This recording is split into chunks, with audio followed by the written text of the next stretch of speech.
guys, kami dari kelompok Konseling Pasien Pediatri. Perkenalkan, saya Mentari sebagai apoteker. Perkenalkan, saya Putri Alia sebagai keluarga pasien. dan perkenalkan nama saya Anies Mantoro sebagai pemateri, editor, dan pasien anak. Dadah. Bismillahirrahmanirrahim. Assalamualaikum warahmatullahi wabarakatuh. Perkenalkan, nama saya Anies Mantoro. Saya di sini sebagai pemateri dan saya juga sebagai pasien anak pediatrik. Nah, sebelum kita memasuki video terkait konseling pasien pediatrik, di sini saya akan menjelaskan sedikit materi terkait konseling.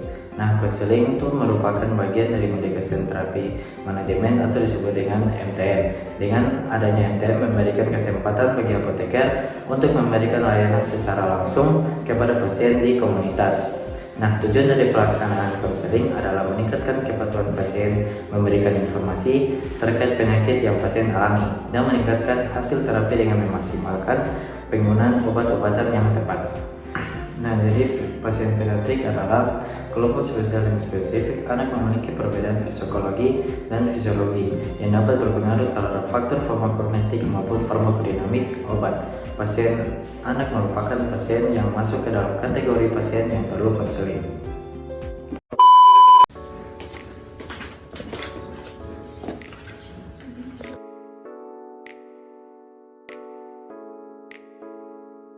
Selamat siang Ibu, saya apoteker Mentari dan bisa saya bantu.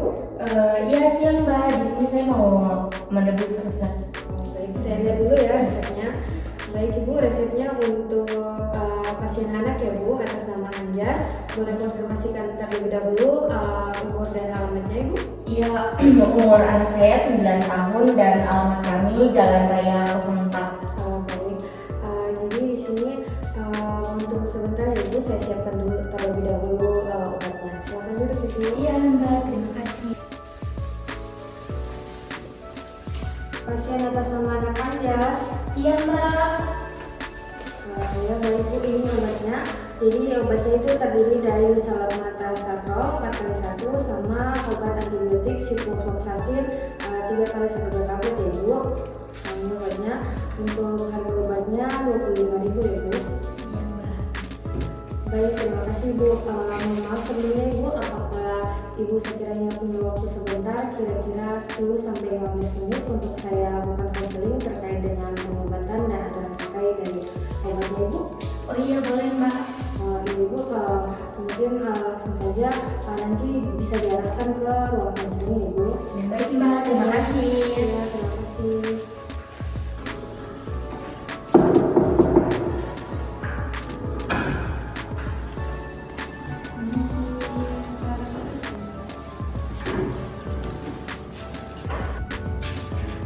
Baik Ibu, sebelumnya terima kasih atas waktunya. Perkenalkan, saya apoteker Mentari selaku apoteker penanggung jawab di Apotek Setia Farma. Nah, jadi sebelumnya dengan siapa saya berbicara? Dengan Alia Mbak. Baik Ibu Alia. Jadi di sini ada resep untuk anak ya. Apakah ini untuk anak Ibu? Iya Mbak. Baik. Jadi di sini resep atas nama Anjas ya. Bisa konfirmasi kembali terkait dengan umur dan alamatnya? Umur anak saya 9 tahun Mbak dan untuk alamat kami Jalan Raya 04. Baik Ibu, terima kasih.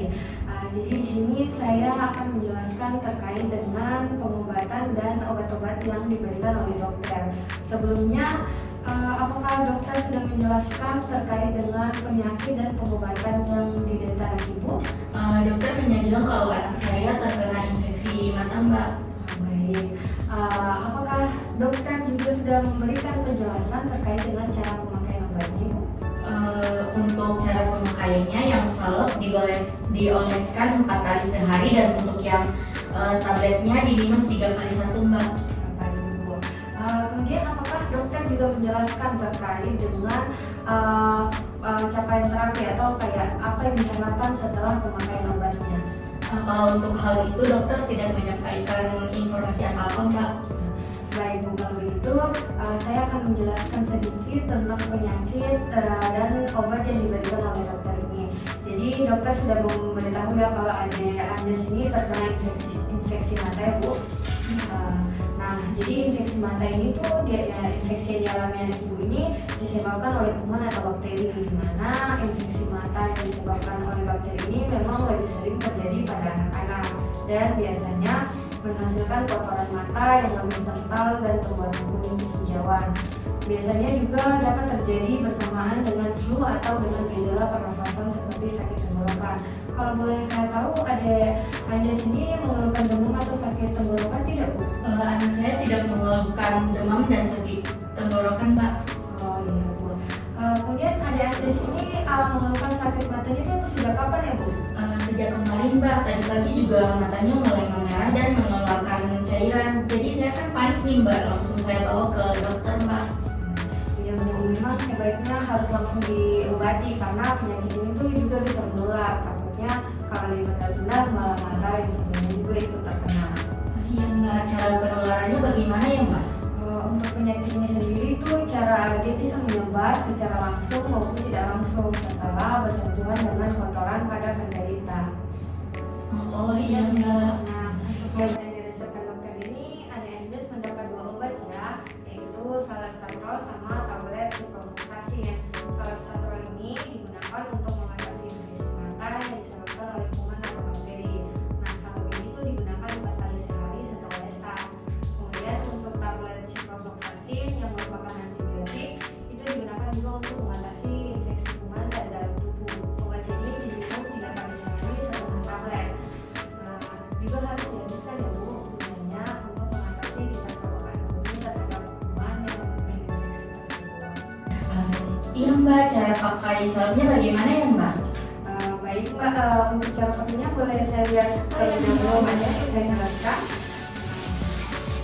Nah, untuk salepnya itu sebelum digunakan kita harus memastikan dan perlu diingat bahwa kita harus cuci tangan terlebih dahulu. Jadi saat penggunaan salep itu usahakan tangan kita sudah dalam keadaan bersih. Kemudian karena ini produk steril yang digunakan pada mata, jadi usahakan tidak terjadi kontaminasi atau kontak langsung antara ujung tubnya dengan mata, tangan ataupun permukaan lainnya. Ini untuk menghindari kontaminasi bakteri, Bu. Jadi untuk penggunaannya sendiri bisa dipegang seperti ini, Bu. Kemudian untuk posisi anaknya bisa sedikit dicondongkan ke belakang, kemudian ditarik dengan jari telunjuk, ditarik kelopak mata bagian bawahnya, kemudian dioleskan salepnya kira-kira 1 cm, kurang lebih segini ya, Ibu. Kemudian setelah itu matanya dijadikan perlahan, kemudian ditutup dan dibiarkan selama kurang lebih 1-2 menit. Setelah itu bersihkan sisa salepnya di area sekitar mata dengan menggunakan tisu atau kain yang bersih. Setelah itu tutup kembali tutupnya untuk menghindari kontaminasi. Setelah itu boleh setelah itu dicuci tangannya apabila ada sisa-sisa salep yang menempel. Oh, begitu ya, Mbak? Ya, Bu. Nah, perlu diingat juga bahwa nanti setelah penggunaan salep, kalau ada Anda situ mengeluhkan penglihatannya kabur, jangan khawatir ya, Bu, itu tidak apa-apa. Itu hanya efek samping dari salep tersebut dan hanya terjadi selama kurang lebih 20 menit setelah pemberian saja. Setelah itu penglihatannya akan kembali normal. Oh iya, Mbak, akan saya ingat. Iya, Bu. Nah, untuk mengurangi gejala, Ibu juga bisa memberikan kompres kepada mata anak Ibu dengan menggunakan kain yang bersih yang telah dibasahi dengan air bersih sebelumnya. Tetapi perlu diingat jangan menggunakan kain yang sama untuk mengompres mata yang lain. Hal ini untuk menghindari resiko penyebaran atau penyebaran dari mata yang terinfeksi. Oh, jadi begitu ya, Mbak? Iya, Bu. Sejauh ini apakah penjelasan saya sudah bisa dimengerti, Bu? Iya, Mbak, sudah saya mengerti. Mungkin sebelumnya bisa Ibu ulangi kembali terkait apa yang saya jelaskan sebelumnya. Oh iya, Mbak, bisa. Jadi anak saya ini terkena infeksi mata ya, Mbak. Jadi di sini diberikan 2 obat. Yang pertama obat salep mata yang digunakan 4 kali sehari. Kemudian obat tablet ciprofloxacin diminum 3 kali sehari 1/2 tablet. Nah, dan juga obat ciprofloxacin ini juga harus dihabiskan. Untuk cara pemakaian salepnya sebelum saya pakaikan ke anak saya, pertama-tama saya harus memastikan terlebih dahulu tangan saya sudah bersih dengan cara mencuci tangan terlebih dahulu sebelum dipakaikan. Kemudian hindari kontak langsung ujung salep dengan mata atau tangan saya. Kemudian kemudian pada saat dipakaikan salep mata ini, posisi kepala anak saya dicondongkan sedikit ke belakang, kemudian kemudian selepnya dipakaikan langsung ke kelopak mata anak saya sebanyak 1 cm, kira-kira segini ya Mbak? Iya.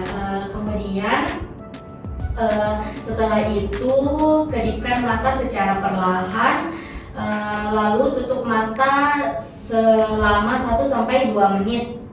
Kemudian bersihkan selep mata yang ada pada sekitaran area mata anak saya menggunakan tisu atau handuk tunggal yang bersih dan lembut. Setelah itu saya simpan kembali selepnya ke tempat yang lebih aman. Kemudian selain itu juga saya bisa kompres mata anak saya dengan menggunakan kain yang bersih yang telah dibasahi dengan air bersih. Tetapi jangan pergunakan kain itu untuk mengompres mata yang lain untuk menghindari resiko penularannya ya Mbak. Iya Ibu. Baik Ibu, kurang lebih sudah betul ya terkait dengan penjelasannya. Di sini perlu diingat juga Ibu, kalau dalam jangka waktu 1 minggu itu mata anak Ibu belum sembuh, nanti tolong diperiksakan kembali ke dokter ya Ibu. Iya Mbak, terima kasih untuk informasinya. Iya Ibu, sampai sini apakah masih ada yang ingin ditanyakan lagi? Tidak ada Mbak, sudah cukup jelas. Baik Ibu, terima kasih. Ya Ibu, ini ada kartu nomor saya. Mungkin kalau ada yang ingin ditanyakan boleh dihubungi nomor yang ada dalam kartu nama itu. Oh iya Mbak, terima kasih Mbak. Ya, terima kasih. Semoga anak Ibu cepat sembuh ya. Iya Mbak. Iya Mbak, terima kasih Mbak. Kalau begitu saya permisi dulu ya Mbak. Iya Ibu, terima kasih Ibu. Permisi Mbak.